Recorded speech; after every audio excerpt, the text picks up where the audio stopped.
औरतों ने कार से कोई हक नहीं। प्राइस औरतों ने कार चढ़े हो तो सभी तीनों पहना लियो। ये देख लें जी,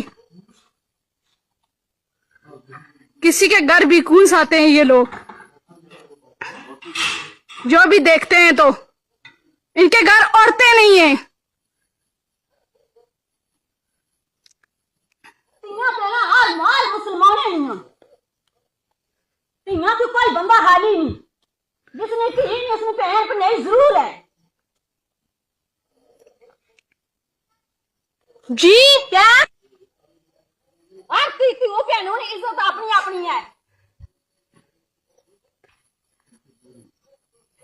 मल्ले वाले इनको बताते हैं।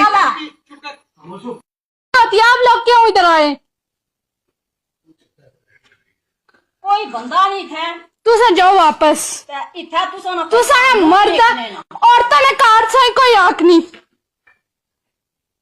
प्राइस औरतों ने कार चढ़े हो तो सभी तीनों पहना लियो।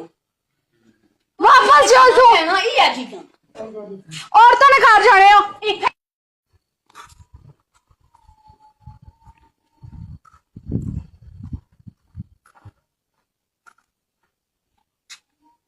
घर जाने हो। तुसा वापस जाओ अपने कार। कोई हक नहीं है शने ना बंदियां ना है इसका रह भी वो इधर नहीं है, आप जाए वापस।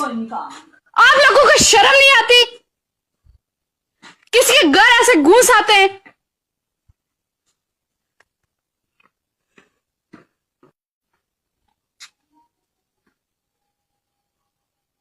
ये थे हमारे घर चोर बकवास बगैरत आए हुए, जिनको जरा भी हया शर्म और हया नहीं।